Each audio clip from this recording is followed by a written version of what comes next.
Fertilization. In the last class, we have discussed the pre-fertilization event in detail. As you know, pre-fertilization event involves gametogenesis and gamete transfer, after which the events comes that involves the fusion of gametes, that is second event fertilization. കഴിഞ്ഞ ക്ലാസ്സിൽ pre fertilisation ഇവൻറ്റിനെ കുറിച്ച് നമ്മൾ പഠിച്ചു കഴിഞ്ഞു. അതിലെ മുഖ്യമായും ഗാമെറ്റോജെനസിസും gamete ട്രാൻസ്ഫറുമാണ് ഉൾപ്പെടുന്നത്. ഗാമെറ്റോജെനസിസും gamete ട്രാൻസ്ഫറും നടന്നതിന് ശേഷമാണ് ഫെർട്ടിലൈസേഷൻ ഇവൻറ്റിലേക്ക് കടക്കുന്നത്. In high school classes also you have studied well about the production of male and female gametes. Now we are going to discuss syngamy or fertilization. Can you give the definition for syngamy? Yes. Actually, it is the fusion of male and female gamete that results zygote, which is diploid also. Gametes are haploid. Two gametes fuse and form zygote. N plus n is equal to 2n.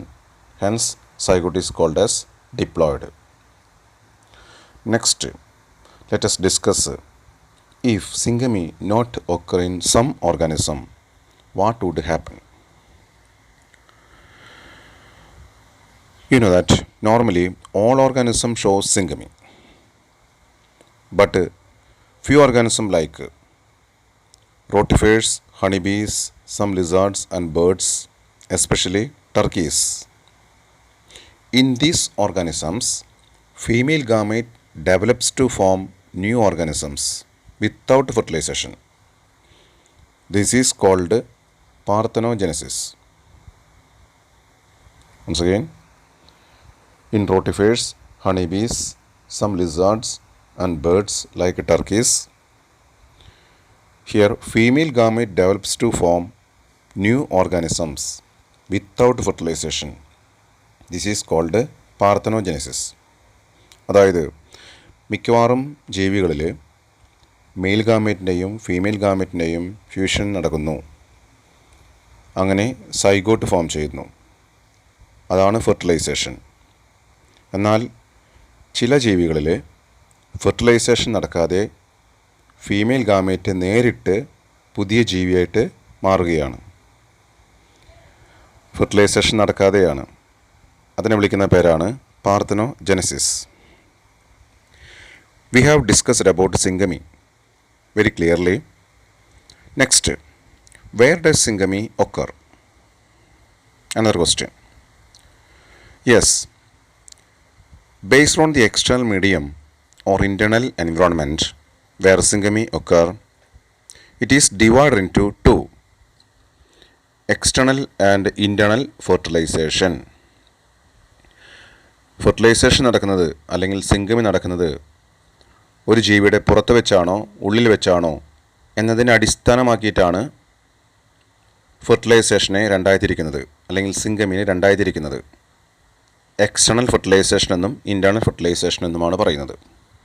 What you mean by external fertilisation?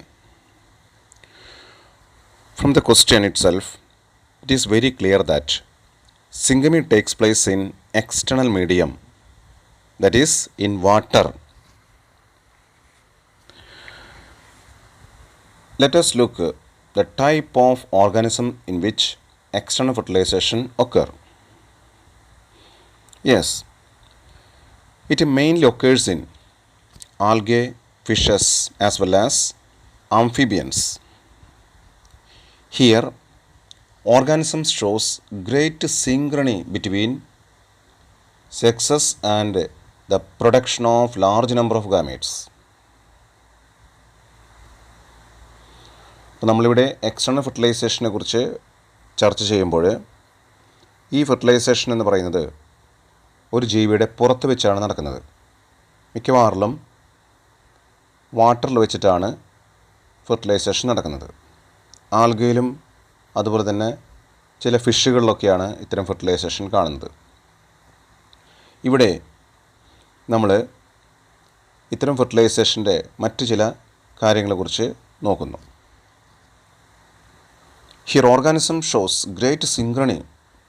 What you mean by synchrony? In the same time, both the gametes are produced in large quantity and that are released into water. Therefore, it increases the chances of syngamy. അതായത് ഒരേ സമയം ഗാമേറ്റുകൾ, mail ഗാമേറ്റും female ഗാമേറ്റും ധാരാളം produce ചെയ്യുന്നു. വെള്ളത്തിലേക്കാണ് ഇത്തരം ഗാമേറ്റുകൾ എത്തുന്നത്. അങ്ങനെ ആ ഗാമേറ്റുകൾ ഒരേ സമയം വരുന്നത് കൊണ്ട് തന്നെ ഫ്യൂഷനുള്ള, സിംഗമിക്കുള്ള ചാൻസ് കൂടുതലാണ്. Here frogs and Boney fishes are other examples. Any one of you could tell about any disadvantage of this fertilization? Tell me. Yes, here offsprings or young ones are subjected to the attack of predators, that is large fishes. Predators means large fishes. Because of this, survival of some of them is a great question mark, or they are at a risky situation. നമ്മളിതിലൊരു കാര്യം മനസ്സിലാക്കുന്നത്, offsprings ധാരാളം ഉണ്ടാകുന്നുവെങ്കിലും ഇത്തരം ഓസ്പ്രിങ്സിന് ഒരു ചതിയുണ്ട്, അല്ലെങ്കിൽ large പ്രൊഡാറ്റേഴ്സ്, വലിയ മത്സ്യങ്ങൾ ഈ ചെറിയ മത്സ്യങ്ങളെ ഭക്ഷിക്കുന്നു എന്നുള്ളതാണ്. ഇതാണൊരു റിസ്കി സിറ്റുവേഷൻ അല്ലെങ്കിൽ ഒരു ഡിസഡ്വാൻറ്റേജായി കാണുന്നത്. You all are very familiar about the fusion of male and female gametes in higher plants and animals. Normally it occur inside the body of female organism, mainly terrestrial organisms. Earlier we discussed about the fertilization in water, but in here terrestrial organisms like fungi, higher plants like bryophytes, pteridophytes, gymnosperms and angiosperms. Likewise, animals, reptiles, birds and mammals show this type of gametic fusion. Hence it is called internal fertilization. It means fertilization takes place inside the body of organism. അതായത് നമ്മളിവിടെ ഫെർട്ടിലൈസേഷനെ കുറിച്ച് പറയുമ്പോൾ ബോഡിയുടെ ഉള്ളിൽ വെച്ച് നടക്കുന്ന ഫെർട്ടിലൈസേഷനാണ്. മിക്കവാറും higher പ്ലാന്റ്സിൽ എന്ന് പറയാം, അതുപോലെ തന്നെ മറ്റു ചില എനിമൽസിലും ഫെർട്ടിലൈസേഷൻ നടക്കുന്നത് ഉള്ളിൽ വെച്ചാണ്. ഗാമെറ്റിക് ഫ്യൂഷൻ നടക്കുന്നത് ഉള്ളിൽ വെച്ചാണ്. അതുകൊണ്ടാണ് ഇൻറ്റേർണൽ ഫെർട്ടിലൈസേഷൻ എന്നതിനെ പറയുന്നത്. As you know some facts here. Male gametes are motile. It fuses with egg cell. Here sperms are produced in large quantities. But egg cell producer is one or few. Just before I told you that male gamete are motile, but the exception to the above case is noticed in gymnosperms and angiosperms. Why? In these plants, male gametes are non-motile. It is carried to female gamete by pollen tube. നമ്മൾ ചില കാര്യങ്ങൾ മുൻപേ മനസ്സിലാക്കിയിട്ടുള്ളത് തന്നെയാണ്. Mail gametes ധാരാളം produce ചെയ്യുകയും എന്നാൽ female gamete egg cell അതിനനുസരിച്ച് അത്ര തന്നെ പ്രൊഡ്യൂസ് ചെയ്യുന്നില്ല, ഒന്നോ വളരെ കുറച്ചോ. എന്നാൽ ഈ മെയിൽ ഗാമേറ്റുകൾ അത്തരം പ്ലാന്റ്സിൽ മോട്ടൈൽ കൂടിയാണ്, ചലിക്കാൻ കഴിയുന്നതാണ്. പക്ഷേ ജിംനോസ്പെംസിലും ആൻജിയോസ്പെംസിലും മെയിൽ ഗാമേറ്റ് നോൺ മോട്ടൈലാണ്. Of these three events of sexual reproduction, the last one is post-fertilization. What do you mean by it? Yes, this stage occur after zygote formation. അതായത് പോസ്റ്റ് ഫെർട്ടിലൈസേഷൻ എന്ന് പറയുമ്പോൾ സൈഗോട്ട് ഉണ്ടായതിനു ശേഷം നടക്കുന്ന മാറ്റങ്ങളാണ്. First, zygote. What happens to zygote? You all know that zygote becomes embryo and that forms an organism. Let us look zygote in fungi and algae. In this, zygote develops thick wall that is resistant to desiccation and damage. After zygote formation, a thick wall is formed. What do you mean by desiccation? Actually, it is the loss of water content. Water content occurs. അതായത് സൈഗോട്ടാണ് പിന്നീട് embryo ആയിട്ട് മാറുന്നത്. ഇതിൽ ആൽഗയിലും ഫഞ്ചയിലും zygote ഉണ്ടായതിനു ശേഷം ഒരു കട്ടിയുള്ള ഒരു ആവരണം ഉണ്ടാവുകയാണ്.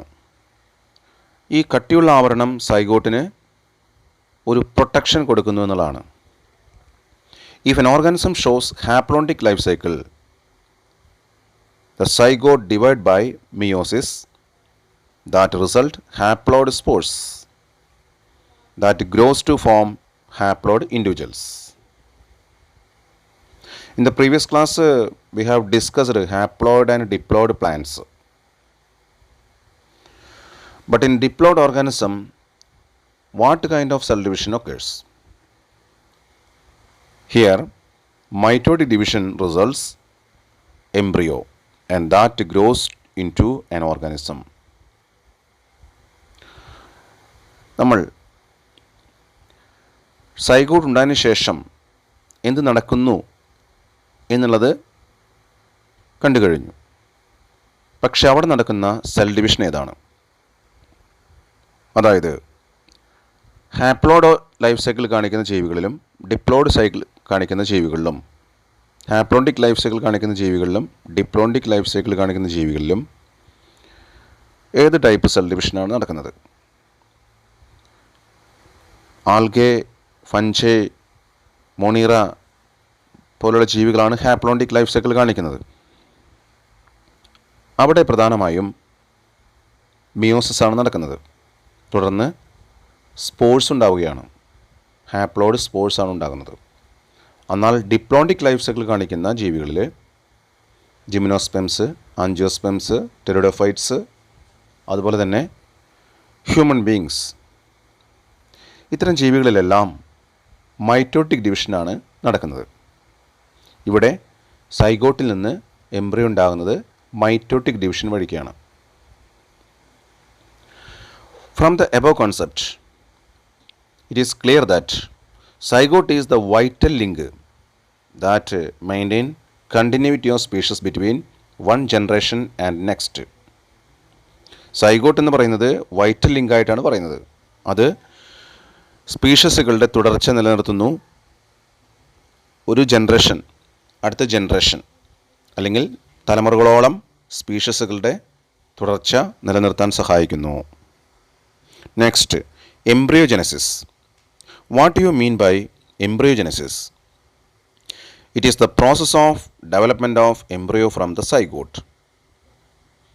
What are the things associated with this? യഥാർത്ഥത്തിൽ എംബ്രിയോജെനസിസ് എന്ന് പറയുമ്പോൾ ഒരു എംബ്രിയോ രൂപപ്പെടുന്ന പ്രക്രിയയാണ്. സൈഗോട്ടിൽ നിന്ന് എംബ്രിയോ ഉണ്ടാകുന്ന പ്രക്രിയയാണ് എംബ്രിയോജെനസിസ്. പ്രധാനമായും രണ്ട് കാര്യങ്ങളാണ് ഇതിൽ ഉൾപ്പെടുന്നത്: സെൽ ഡിവിഷനും സെൽ ഡിഫറൻസിയേഷനുമാണ്. ഇതിൽ സെൽ ഡിവിഷൻ മൈറ്റോസിസ് വഴിക്കാണ്. അങ്ങനെ ധാരാളം സെല്ലുകൾ ഉണ്ടാകുന്നു. ഇനി സെൽ ഡിഫറൻസിയേഷൻ എന്ന് പറയുമ്പോൾ എന്താണ് നടക്കുന്നത്? Group of cells undergo modification to form specialised tissue and organs. To form organism. അതായത് ഗ്രൂപ്പ് ഓഫ് സെൽസ്, ഒരു കൂട്ടം സെല്ലുകൾ സ്പെഷ്യലൈസ്ഡ് ആയിട്ട് മാറുകയാണ്, ഓരോ പ്രത്യേക ഫങ്ഷൻ നിർവഹിക്കാനായിട്ട് മാറുകയാണ്. Next, oviparous and viviparous animals. You know that in reptiles and birds, the calcareous egg or egg with the calcium carbonate shell is laid down in safe place of environment, whether it may be fertilized or unfertilized. ഓവിപാരസ് അനിമൽസിൽ നമ്മൾ ആദ്യം കാണുന്നത് egg cell fertilised ആയിരിക്കുമോ unfertilised ആയിരിക്കുമോ, calcium carbonate ഷെല്ലുകളുണ്ട് അതിൽ, ഒരു പ്രത്യേക ഭാഗത്ത് സേഫായിട്ടുള്ള ഒരു സ്ഥലത്ത് മുട്ടയിടുന്നു എന്നുള്ളതാണ്. Sometimes you might have here that from this eggs after incubation period young ones are hatch out. ഒരു പ്രത്യേക പീരീഡ് കഴിഞ്ഞാൽ, ഒരു ഇൻക്യുബേഷൻ പീരീഡ് കഴിഞ്ഞാൽ എഗ്ഗിൽ നിന്ന് യങ് വൺസ് പുറത്തു വരുന്നു. Here fertilised egg means zygote. It develops outside the body of female organism. Hence such animals are called oviparous type. But in many mammals, zygote develops inside the body of female organism. Zygote after attaining growth, young ones are delivered out. So, such young ones get proper embryonic care and protection. They get proper embryonic care and protection. So therefore you can notice one thing is that the survival of young one is greater in this viviparous type. In oviparous type, you see that zygote development takes place outside the body of organism, but in viviparous type, zygote development takes place inside the body of female organism.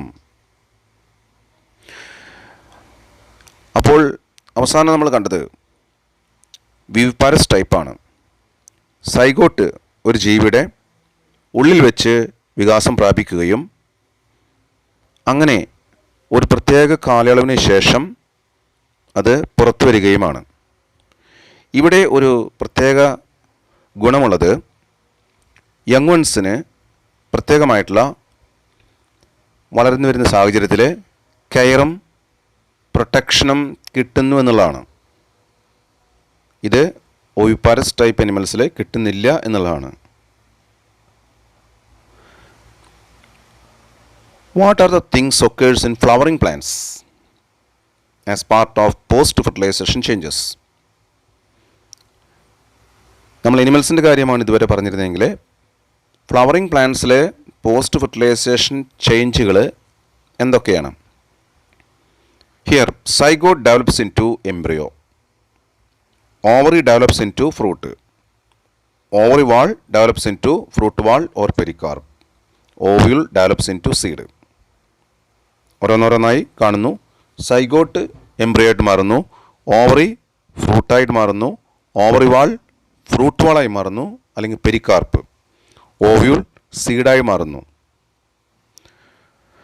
After seed dispersal, seed develops into new plants, develops to produce new plants.